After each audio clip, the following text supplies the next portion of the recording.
right, listener, ready for a head trip? We're going deep on Curry's paradox today. Using an excerpt from the Stanford Encyclopedia of Philosophy, no less. Exactly. And you know what really gets me about this one, this paradox? It finds a way to twist logic without even using the word not. You're right. It's fascinating how Curry's paradox creates a logical contradiction without relying on negation. Unlike some other famous paradoxes we've talked about. Like the liar paradox. Yeah, or Russell's paradox. It's almost like Curry's paradox found this, backdoor into logic, this way to create a contradiction without even saying not. So how does it do that? Well, the key is in how it uses implication. The Stanford Encyclopedia starts with a really clever informal argument to show this. Okay, let's hear it. Huh? I'm always up for a good mental workout. So imagine someone says, if this sentence I'm speaking is true, then time is infinite. Whoa. Okay, Yeah. so they're talking about the sentence itself and then using that to say something about time. Exactly. That's a Curry sentence in action. All right, but how can just saying a sentence, even a self-referential one, make us have to accept that time goes on forever? That seems like a stretch. It does seem counterintuitive, which is precisely why it's a paradox. Yeah. The argument basically uses the sentence's own content to create a kind of logical loop. A loop. So where does the loop start? It starts by assuming the sentence is true, hypothetically, of course. Okay. And then it shows that if we assume that we can actually derive the sentence's consequent logically. The consequent being the claim about time being infinite. Right. But the thing is, the if-then statement we end up with is basically the sentence itself. So we're proving the sentence is true by assuming it's already true. In a way, yes. And that's the heart of the paradox. Yeah. The argument shows that the sentence is true if and only if it's true, which is kind of a does statement. Right, it's tautology. But because of that, we can conclude that the sentence must be true and therefore time is infinite.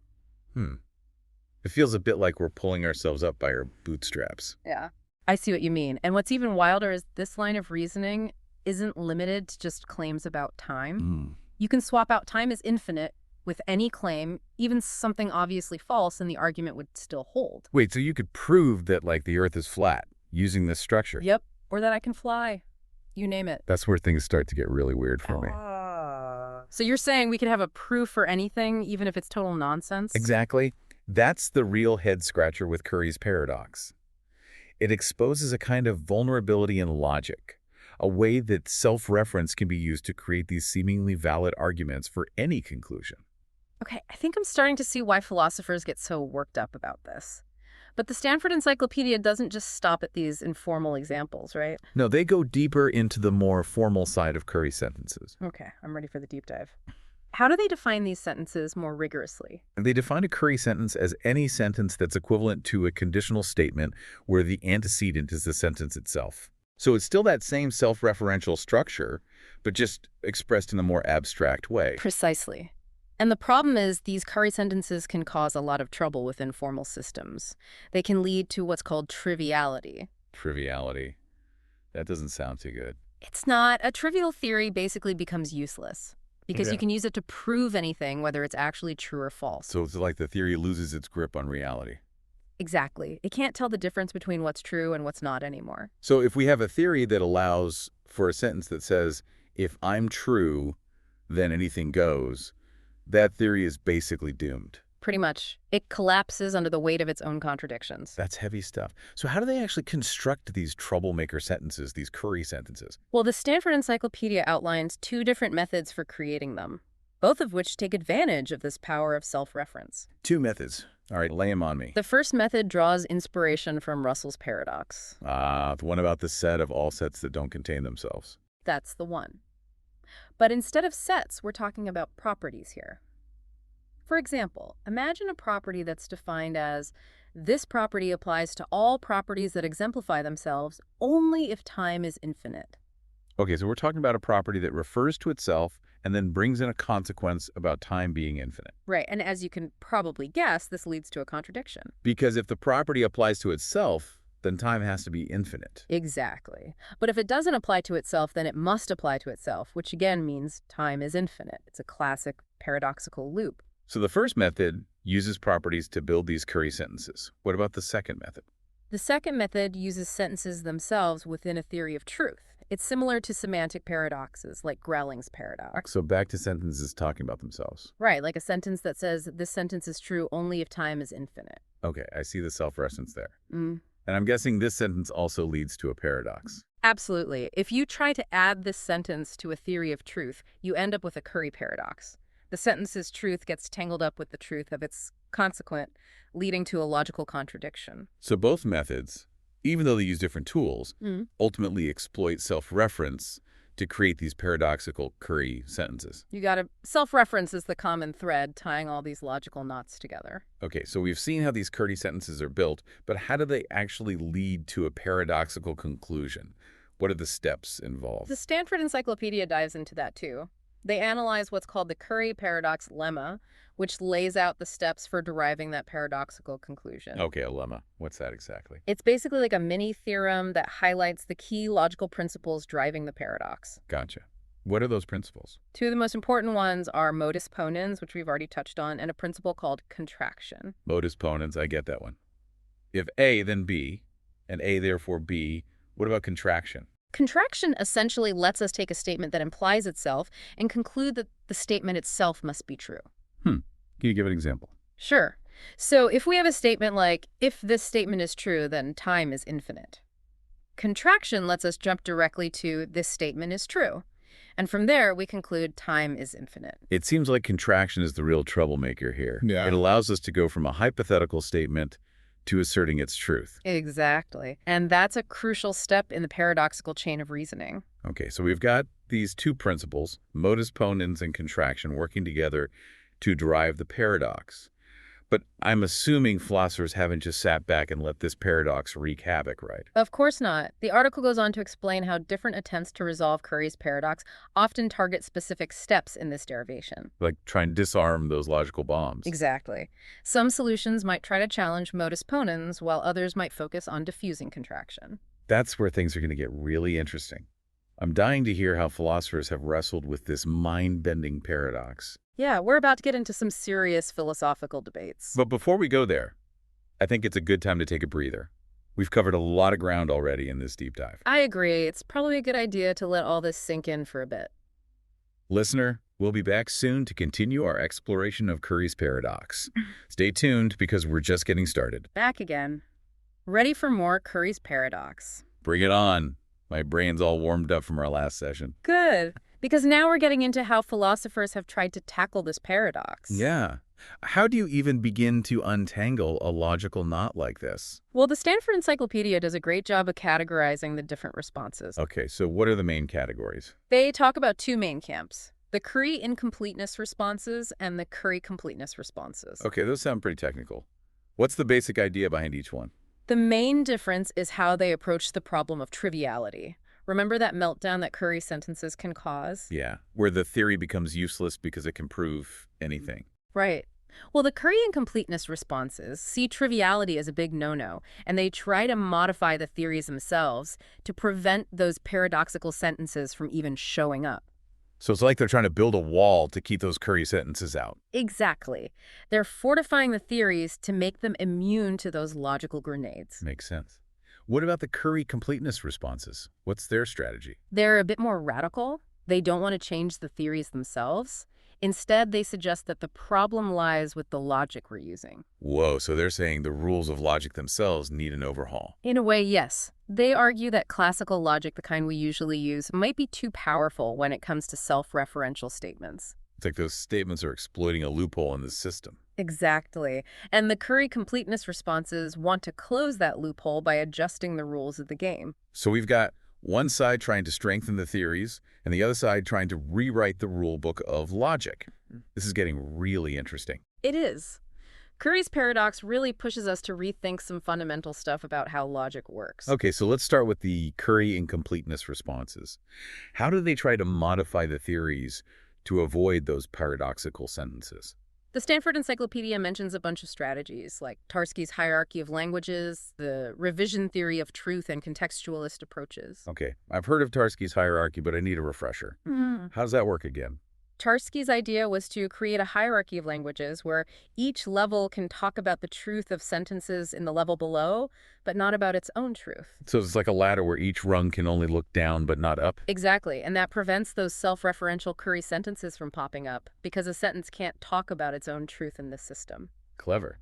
It's like they're saying, if self-reference is the problem, let's just make it impossible for sentences to refer to themselves. Right, it's all about avoiding that circularity that leads to the paradox. Okay, so that's Tarski. What about the revision theory of truth? How does that one work? Revision theory sees truth as a process of constant change and refinement. We start with some initial ideas about what's true, and then we update those beliefs as we get new information.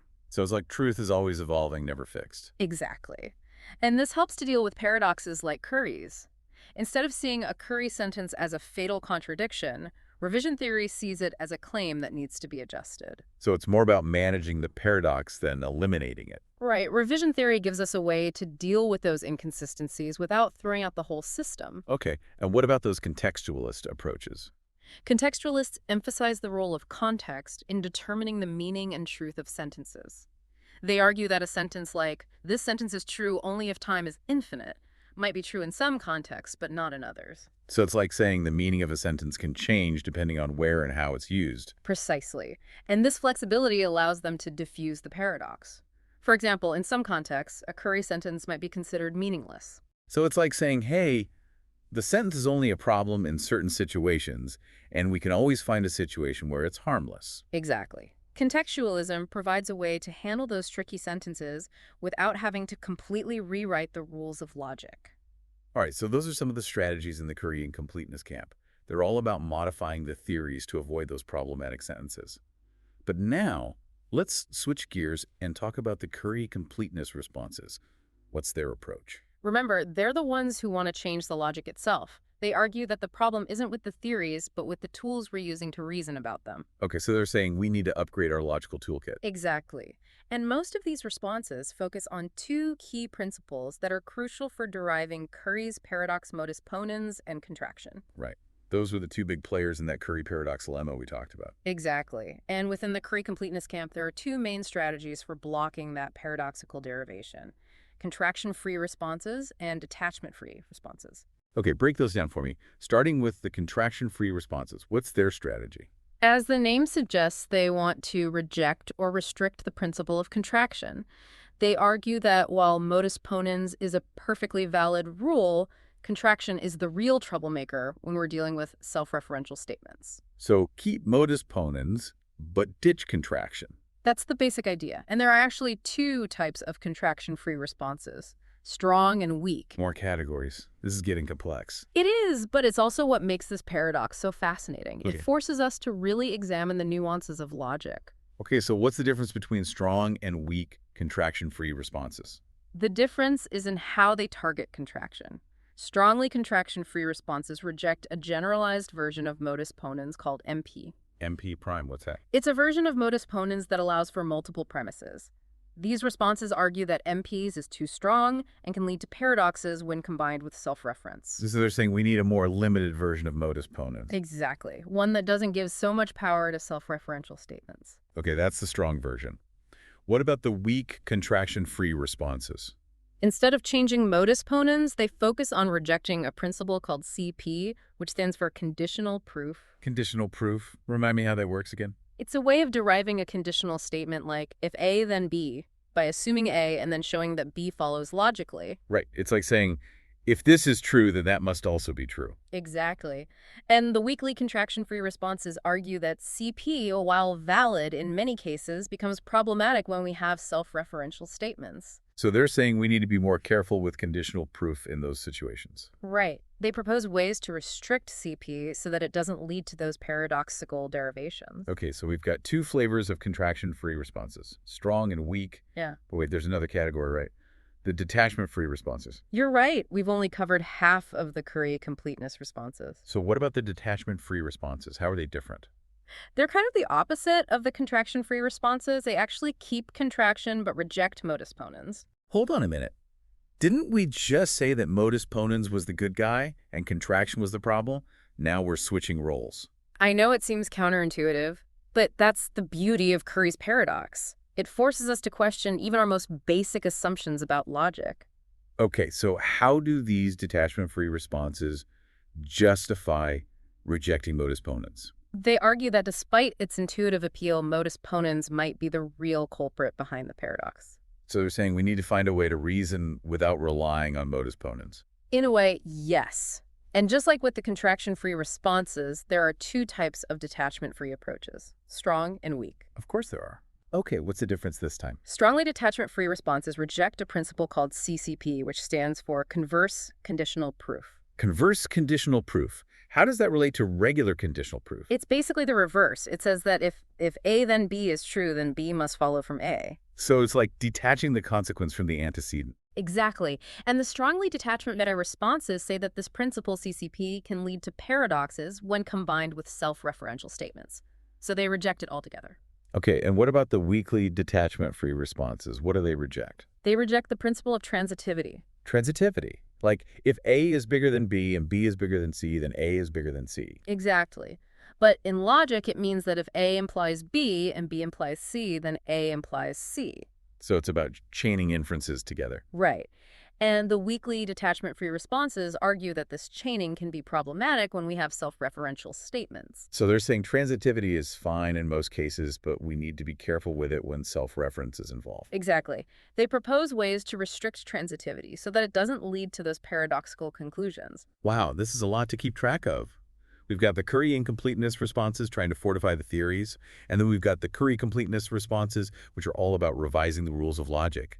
And within the Curry completeness camp, we've got the contraction-free and the detachment-free responses, each with their own strong and weak versions. It's a whole landscape of philosophical approaches, all trying to grapple with this one mind-bending paradox. It really shows how much depth there is to logic. It's not just about applying simple rules, it's about understanding the very foundations of reasoning. Exactly. And Curry's paradox forces us to really think critically about those foundations. Okay, well, I think we need another break to process all of this. This is heavy stuff. I agree. Let's give our listeners a chance to digest all this information before we move on to the next part. All right, we're back and ready to wrap up our deep dive into Curry's paradox. We've seen how these self-referential sentences can really mess with logic, and we've even explored some of the ways philosophers have tried to resolve those contradictions. It's been a wild ride through the world of logic, hasn't it? We've had to question some pretty fundamental assumptions about truth and reasoning. Yeah, for sure. And just when I thought we'd covered all the angles you mentioned, this whole other layer of the paradox, something called validity Curry or V Curry. Ah, yes, V. Curry. It's a fascinating development that really takes the paradox to a whole new level. It focuses specifically on the idea of logical consequence or validity. Okay, I'm ready to go down this rabbit hole. Hmm. What makes V Curry so special? How is it different from the regular Curry paradox we've been talking about? V. Curry essentially forces a theory to look in the mirror and judge its own judgments. It involves Curry sentences that directly question whether certain statements are valid according to the theory's own rules. So it's like saying, hey, theory, can you apply your own standards of logic to yourself? Exactly. And as you might imagine, this leads to some pretty strange results. Okay, I'm all ears. What kind of strange results are we talking about? The Stanford Encyclopedia talks about two main ways this V. Curry paradox can show up. All right, let's hear them. The first way involves what's called a consequence connective. It's basically a symbol that represents the theory's own concept of implication. It's like saying, this implies that according to the rules of this very theory. So it's like embedding the theory's own logic into the sentence itself. Precisely. And if we treat this connective like a regular implication, and if the theory accepts modus ponens and contraction, we run straight into a Curry paradox. Because now the theory is trapped by its own logic. Exactly. And this is especially problematic for those weakly contraction-free responses that try to get rid of conditional proof. Because conditional proof is basically baked into this consequence connective, right? Hmm. If B really follows from A, according to the theory, then the theory has to accept A implies B using that special connective. Right. It's hard to see how you could reject conditional proof in this case. So V. Curry throws a wrench in the plans of those weakly contraction-free folks. What about the detachment-free responses? Do they have a way out? Not really. Remember, they try to block Curry's paradox by rejecting modus ponens, but rejecting modus ponens for this consequence connective is a tough pill to swallow. Because it's like saying the theory can't even trust its own judgments about what falls from what. Exactly. If the theory says A implies B, is valid using its own special connective, and it accepts A, it seems crazy to say that B doesn't follow. Yeah, I see the problem. So vCurry creates problems for both the contraction-free and the detachment-free responses. It's like a double whammy. It is. It really narrows down the options for resolving the paradox. Okay, so that's the first form of vCurry with the consequence connective. What about the second form? The second form uses something called a validity predicate. It's usually written as val, and it takes two sentences as input. It basically says that the first sentence implies the second sentence according to the theory's rules. So instead of special connective, we now have a predicate that directly expresses the theory's idea of logical consequence. Right. And just like with the consequence connective, this validity predicate can lead to a Curry paradox. How so? It happens when we combine this val predicate with two principles that seem pretty natural given its role in representing logical consequence. Okay, I'm intrigued. What are these two principles? The first is called validity detachment. It says that if a theory claims that A implies B is valid and it accepts A, then it should also accept B. So it's like modus ponens, but for this validity predicate. Exactly. The second principle is called validity proof. It says that if B really does follow from A according to the theory, then the theory should have a sentence saying that A implies B is valid using the val predicate. That also makes sense. If the theory recognizes a valid implication, it should be able to express that explicitly. Right. But the problem is that if we combine these two principles with a self-referential sentence involving the val predicate, we get a Curry paradox. So this validity predicate is just as susceptible to those self-referential loops as the consequence connective. Exactly. And it creates the same headaches for the weakly contraction-free and detachment-free responses. Because rejecting conditional proof or modus ponens for this predicate seems just as problematic as rejecting them for the consequence connective. Right. Seems like we're hitting a wall. So where do we go from here? Is there any way out of this V-Curry maze? Well, the Stanford Encyclopedia suggests that V-Curry might be pushing us towards more radical solutions. Maybe we need to explore logics that go beyond classical logic. Like what? They mention substructural logics as a possible way to deal with these V-Curry paradoxes. These logics give us a more fine-grained control over logical consequence. We can distinguish between different types of implications and control how information flows in a way that might help us avoid those paradoxical loops. So it's like saying, if our current tools aren't working, let's invent some new ones. Exactly. Maybe substructural logics can give us the flexibility we need to handle the complexities of self-reference without falling prey to Curry's paradox. Wow, this has been quite a journey. We started with a simple self-referential sentence and ended up questioning the very foundations of logic. It's amazing how much depth there is to this paradox. It really makes you appreciate the complexities of reasoning and the challenges of formalizing our intuitions about truth and validity. Absolutely. It's been a real eye-opener, and it's not over yet. The debate about Curry's paradox, and especially this V-Curry variation, is still ongoing. There's so much more to explore. It's a reminder that logic is a living, breathing field full of open questions and exciting new discoveries. Well said. And listener, if you're feeling a bit overwhelmed by all this logical gymnastics, don't worry. The important thing is to appreciate the power of these paradoxes. They challenge us to think critically about the nature of logic and the limits of our own reasoning. They show us that even our most fundamental assumptions about how the world works can be questioned and revised. And who knows, maybe one of you listening will be the one to finally solve Curry's paradox, to find that elegant solution that reconciles self-reference with logical consistency. It's a challenge worth pursuing. And until next time, keep those minds sharp and stay curious. The world of logic is full of surprises waiting to be uncovered. Thanks for joining us on this deep dive into Curry's paradox. See you next time.